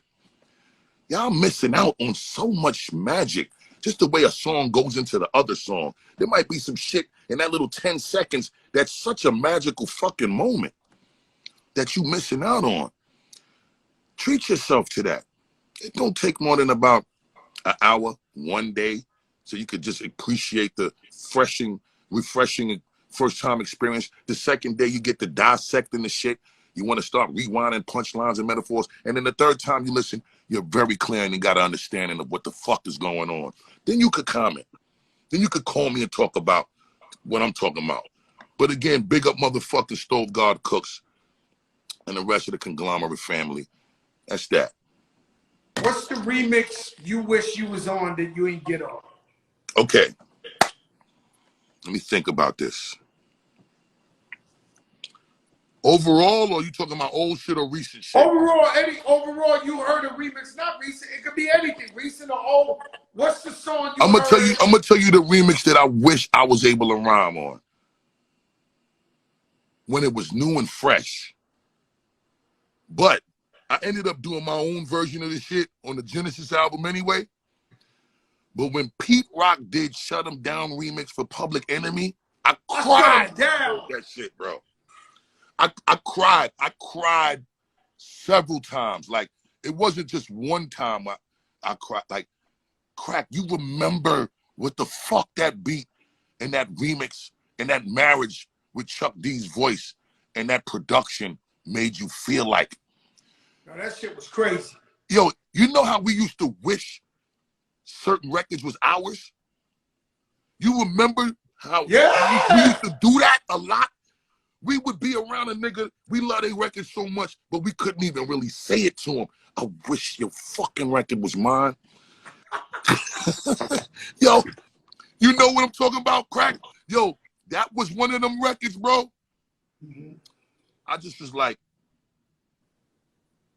you know another record that did that to me? The World Is Yours remix that Pete Rock did for Nas' Illmatic album 2. Jesus Christ. I think I rhymed on that beat on a doo-wop mixtape because I couldn't take it. You know, for me, it's banned from TV. You know something? You absolutely right. I forgot. I can't forget that. I think I rhymed on a remake version of Banned from TV. Later on, Nori did it over. I wanted in on the original so fucking bad, crack. Yeah, that so was it. Bad. When that shit comes on to this day, my goosebumps goes on, and I'm just like, oh my God, that shit is amazing. Banned from TV. Shout out to Swiss on the check-in. Jesus Christ. Yeah. That banned from TV, but you put your foot in Annie Up's ass, you put your foot in, and then victory. Matter of fact, victory. Big salute to MOP, Remy Ma, and motherfucking Tef, because the 20-year anniversary of Annie Up just passed. Just passed a couple of fucking days ago. You know, Fame called me a couple of days ago. I was sleeping. And when I woke up, I seen the fucking shit, and Static Select was like, yo, Fame was calling you. And I was like, oh my God, tell him I love him. I love him. Fucking brother. Love MOP for infinity lifetimes. For infinity lifetimes, bro. Real shit. Yo, Bus. Yo. It's been 11 years. I could talk about Extinction Level. I got so much shit, Bus. But Bus, we're gonna break this we're gonna break a record. But all right. And my thing is, it took you 11 years to make this album. Now, this album is the holy grail of holy grails.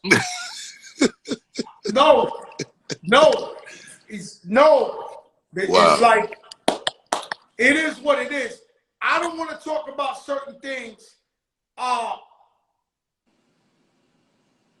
me why 11 years, why, how do you work on an album in 11 years? And I know you got like 500 songs.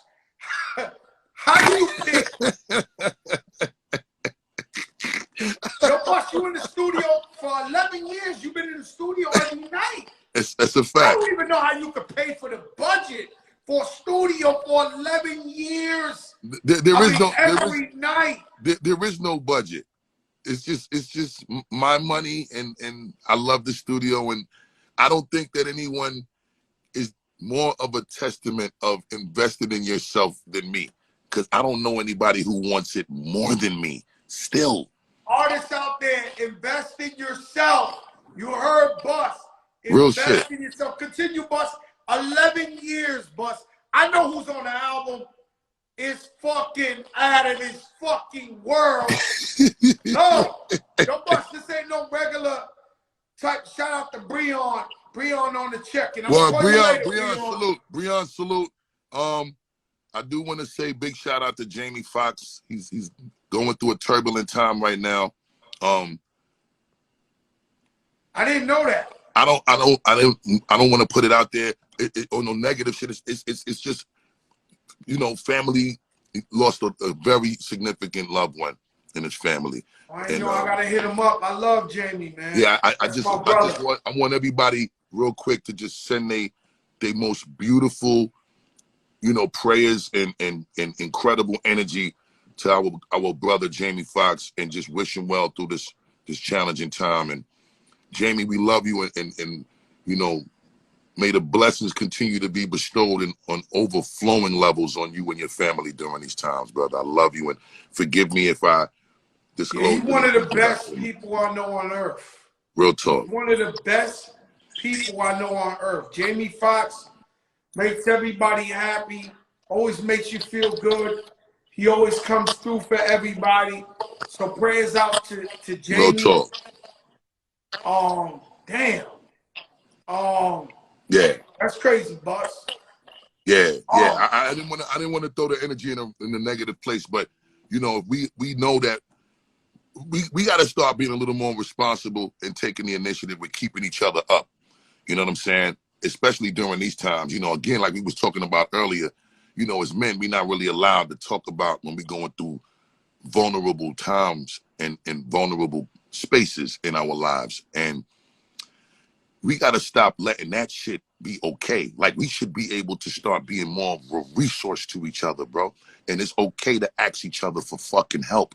You get what I'm saying? Like, I think, you know, it's imperative, especially in these times. I think people forget that, you know, as you get to these certain stages in your life, and we get to certain ages, you know, we realize that we only have 1 or 2 cycles in life left.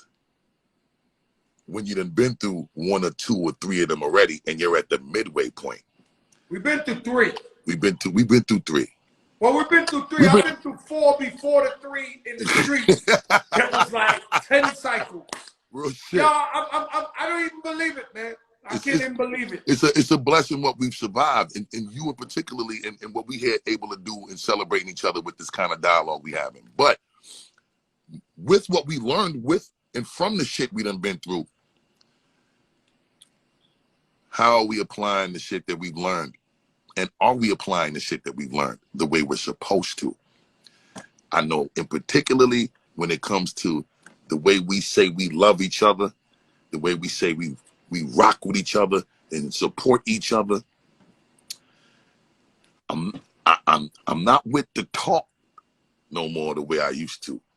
Be okay with a person saying something and not living what they say. That don't mean that you have to do anything for anyone. It's still a choice thing. None of this should come with pressure or stress.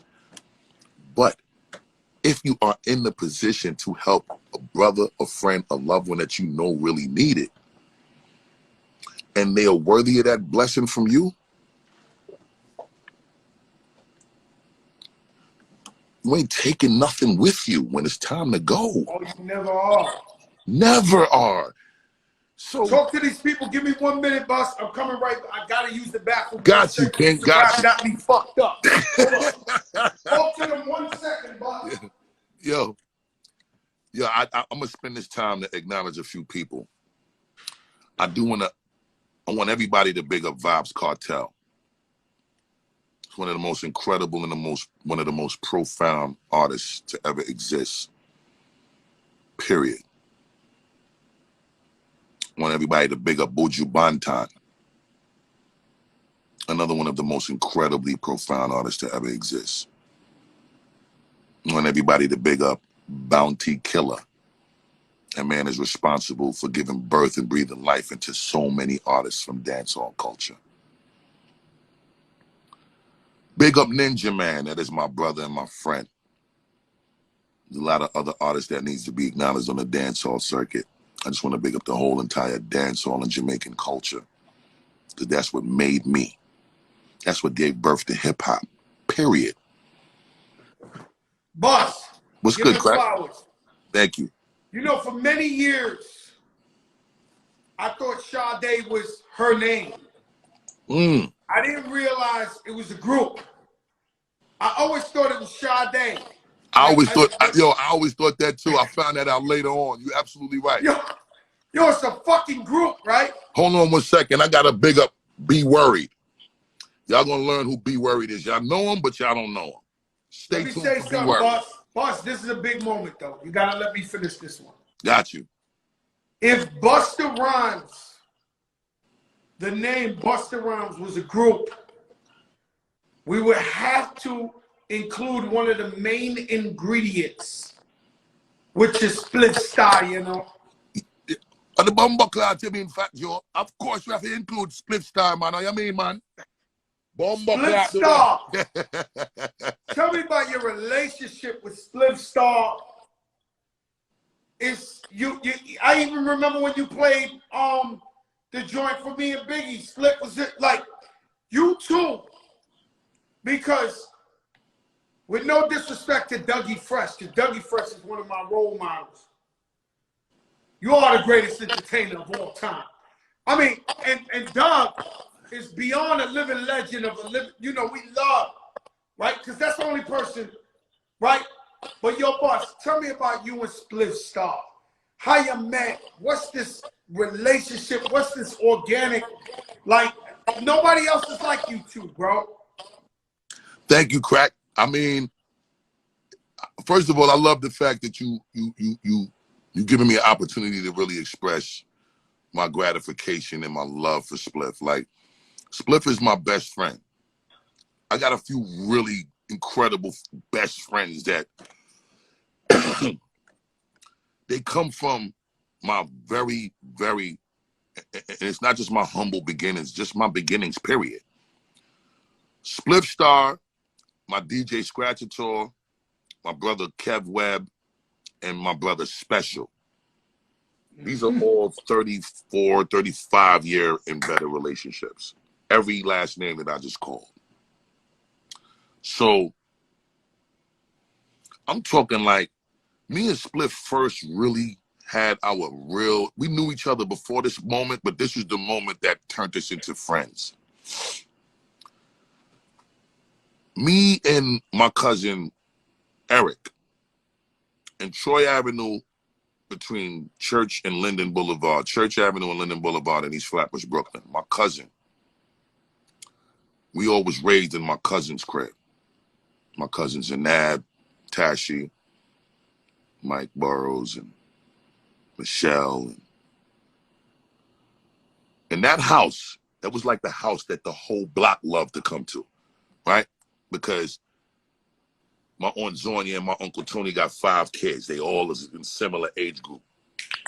And it was just a turn up in their crib all the time because there was so many kids in that house. And Mike, God bless his soul, he was a DJ. And, you know, Eric was just the street kids, and Nab and Tash, you know, all of them was just the cute girls in the family and on the block and in the neighborhood. So me and Eric, we got birthdays 2 days apart. He's May 18th, I'm May 20th. So my aunt used to have birthday parties for us at the same time where we would share the birthday celebration, 2 cakes and the whole shit. Yeah, me and Uncle Dan, my birthday's the 19th, his the 20th. We were so poor, we had 1 cake for both of us. We cut that bitch down the middle. It's real shit. Nah, that's real shit. That's the way we came up. So again, that same being on a budget, it wasn't no 2 separate birthday parties. We had to do them shits together. Let's knock this shit out one time. Kill 2 birds with 1 stone. Real shit. So we used to have these fake marriages with the cutest girl that we might have had a crush on in the neighborhood that was in our age group in our aunt's crib, right? So Janice, which is also a blood relative to the family, I had a crush on her, but obviously nothing ain't happening. We family. I'm 7 years old at the time. Spliff had a crush on her. Spliff is 8 years old. It's my birthday, so I get to marry her. I have the fake marriage ceremony, everything lit. The marriage is over. Spliff was upstairs the whole time, but right before the marriage happened, Spliff disappeared. He went outside. Spliff playing outside with the kids that's in front of the crib or whatever. Like he ain't stayed to see the marriage. After the marriage done, I cut the cake. We take a couple birthday pictures. I want to go downstairs and play with Spliff and them. I come downstairs to play with Spliff and them. As soon as I get in the circle where they was playing at, the nigga Spliff slapped the shit out of me. Bow! Nigga, you married my girlfriend, nigga. And we start fighting. This is the very first fight I ever had in my life.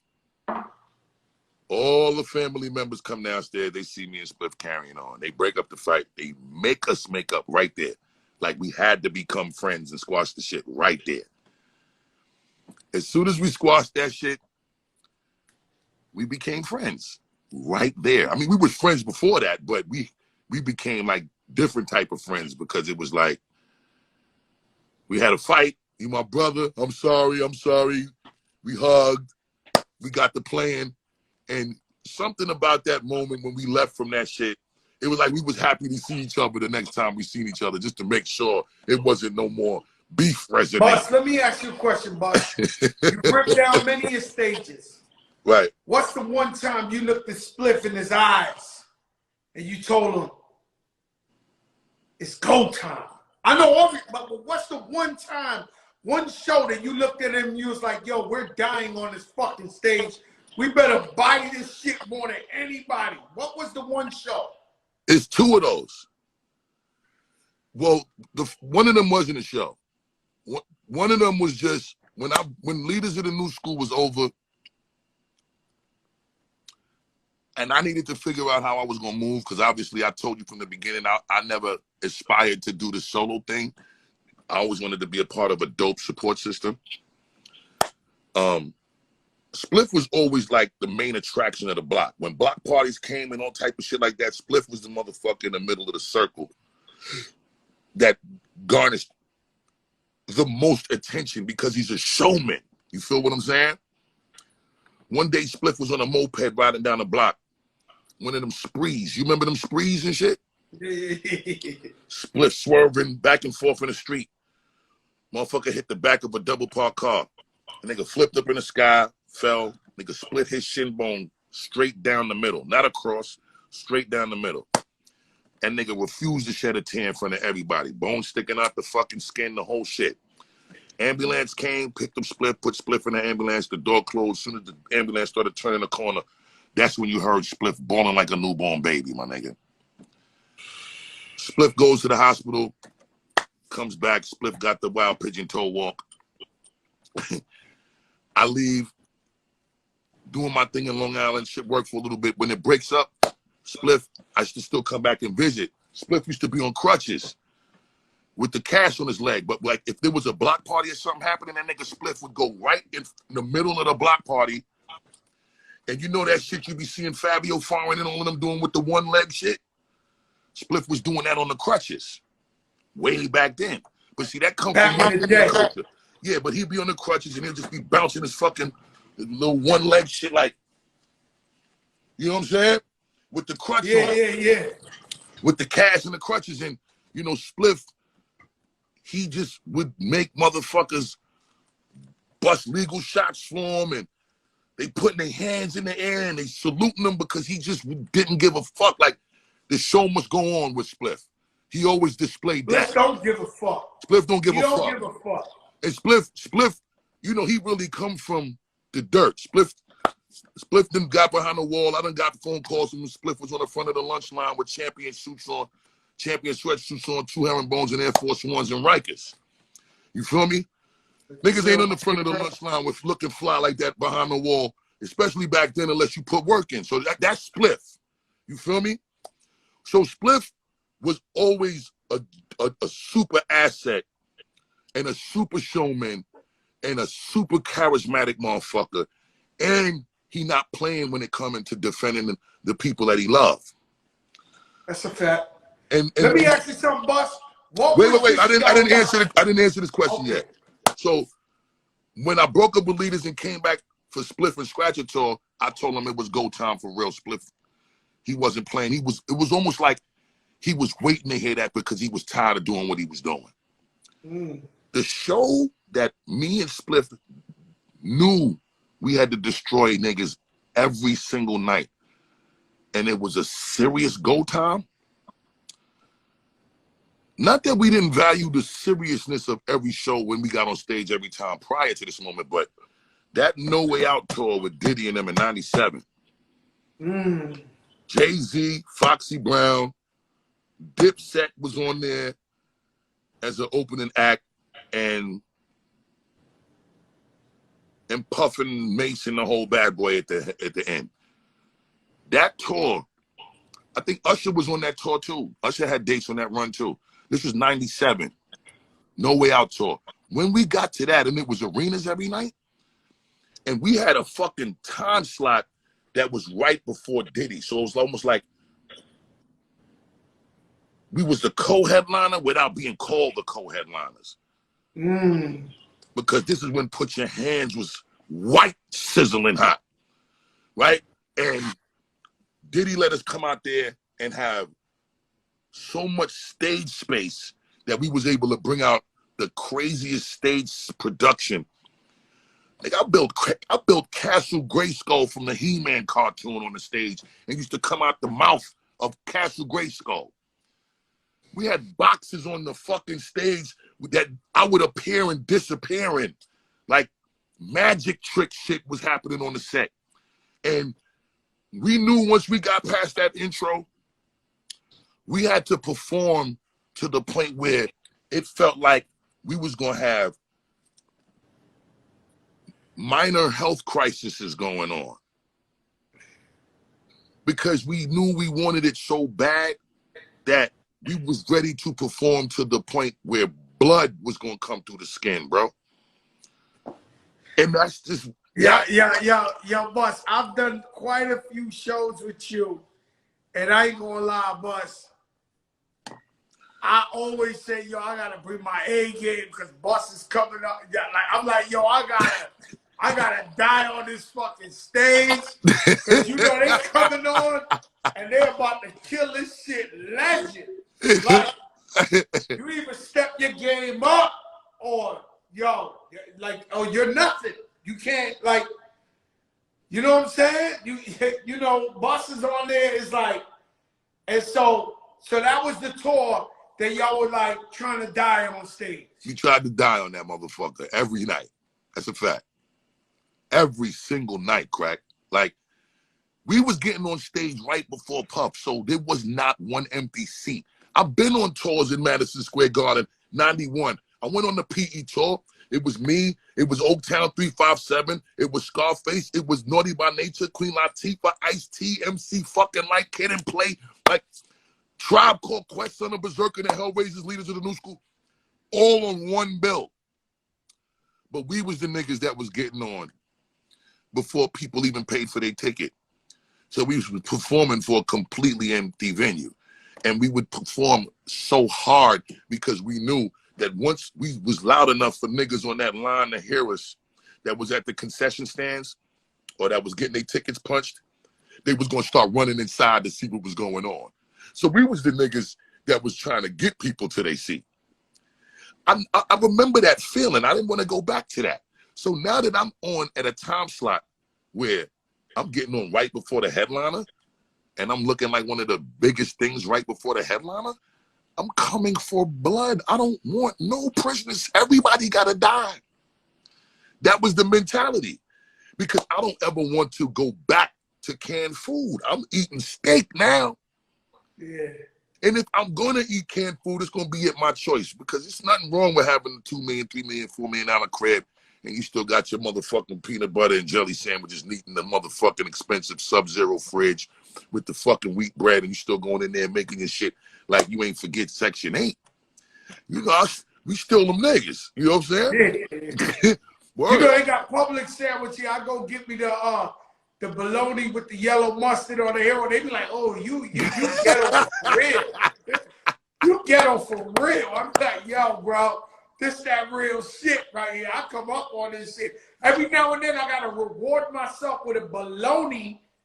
Real shit. I'm mustard sandwich so I can know the difference. That's a fact, bro. It don't matter that we on our fitness and wellness. We still get cheat days. You get to eat what the fuck you want, nigga. Fuck you mean, son?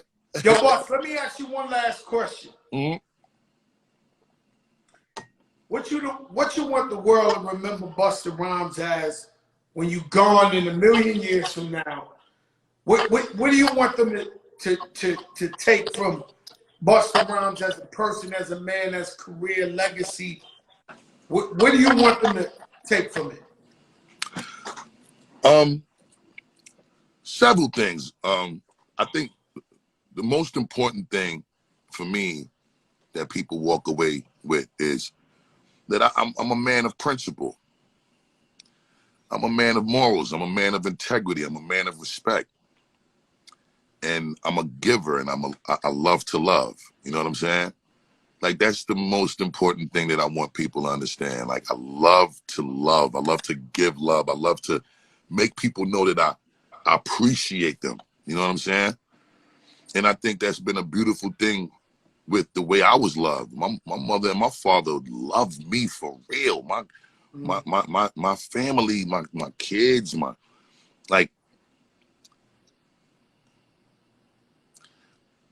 I've been raised in a loving way, bro. You know what I'm saying? So I got a lot of love to give, bro. And that shit is important to me, especially in a time where, you know, There's a whole lot of things trying to create obstacle courses and stop us from being able to show this love to each other. All this 6 feet apart shit and all of this, the shenanigans with the inconsistency of this information about this COVID shit.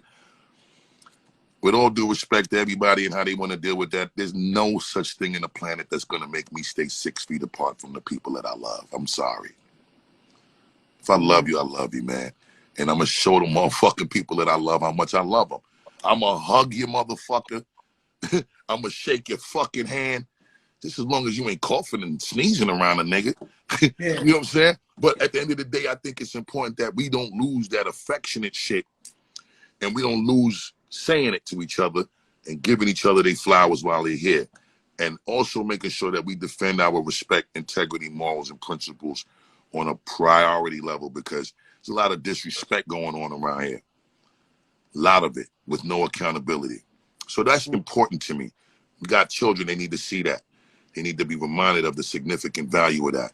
They running around here thinking they could dish people and troll niggas, and ain't no punishment coming behind that shit because you want followers and shit. You want niggas to just click your likes button because you did some weirdo shit that you think ain't nothing gonna come back to you behind it. Nah, we gotta reinstate what accountability really means, because these kids need it. Last but not least, I want to be remembered for doing something that helps shift the climate in a productive way on a global level. That's real shit. That's why I'm so adamant about sharing information and knowledge itself. And I try to incorporate it in everything that I do, whether we regularly conversating on all of my albums.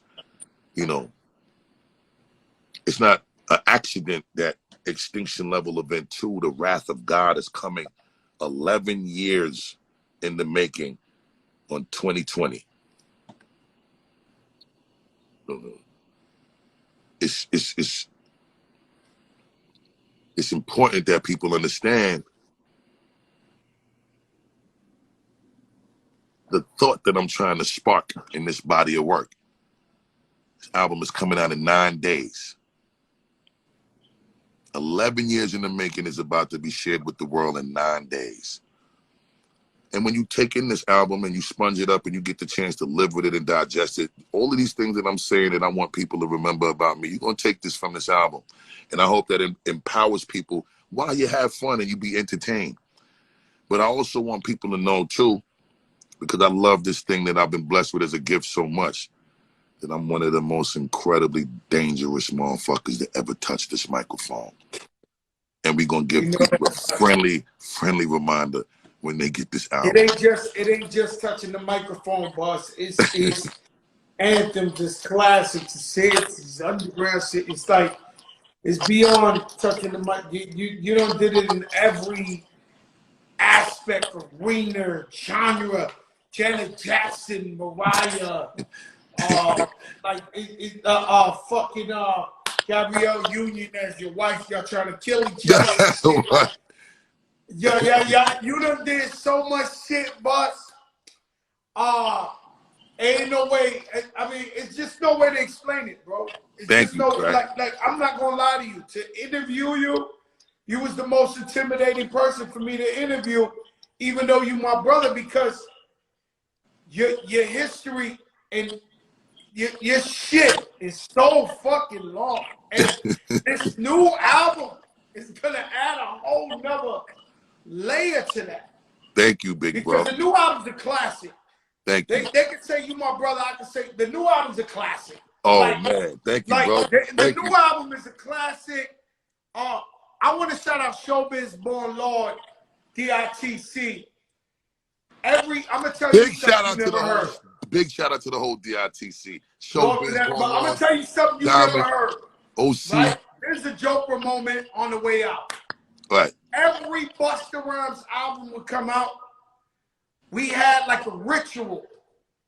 Showbiz to come pick me up and press play on Busta Rhymes album. And we drive through the Bronx, Times Square, everything. He laughing to himself. And he back to so yo, he fucking love your shit. Me too. But I mean, like, so all the fucking time. He also the person who played me Illmatic Nas for the first time. So Wow. show, when it's fire, he'll come get you and be like, yo, God, come on, yo. We take the shit off, put the cassette in. It's on. And yo, big up to yo, Showbiz. So big up, such a super big up to Showbiz, man. AG yeah, too. man. Super big up to Showbiz though. Word. Yeah. My brother, we love you too much. The album in 9 days. You see the movie I'm gonna make is out of this world. That's a fact. T.I. already knows you want the smoke. Yes, sir. ASAP. Yes, indeed. Yes, I indeed. mean, T.I., let's do it for the culture, and let's just do it to just put the shit talk to bed. Like after this, it ain't gonna be no more shit talk. We just gonna set the record. We gonna set the record straight, T.I., and we gonna motherfucking embrace with love, and we gonna give up the championship belt to who it needs to go to. That's that. Boss, I love you, my brother. I thank you. I appreciate you, man. I know you love don't you do too. this for nobody. Shout out to our brother Nori. I know he's doing Drink Champs. Yes, yes. And you know, I did say this on Drink Champs. We got to do a better job at honoring Chris Lighty's legacy. I tried. No. Crack. We all need to be ashamed of our motherfucking self, Crack. Every last one of us, we need to take responsibility. And it's cool because the upswing is we all alive and well, and we can still get it done the right way. Let's do it. Let's do it. I'm there. Let's do it. That's that. 1,000,000%. I love you, Bus. Nothing but love, my brother. Love you too. One more thing. Okay. I just want people to be clear. Again, Extinction Level Event 2, The Wrath of God, October 30th, 2020. 9 days away. I salute everybody. I ain't even gonna lie to you, your Bus. I see a T.I. Busta Rhymes battle on the 30th or the 31st, Halloween. It's about to get ugly in the streets. Hey, yo, listen, T.I. got a new album out. Let's big up and congratulate T.I. for his new album. Yo, congratulations, T.I. Congratulations to T.I. And the album is scorching, and the new single with Little Baby is a scorcher too. Matter of fact, give me a verse. Give me a verse on the remix, T.I. Give me a verse on the remix of the joint with you and Little Baby. Let's not play around. Let's work. Woo! Let's Love work. you, Bus. Love Stay you, up, baby.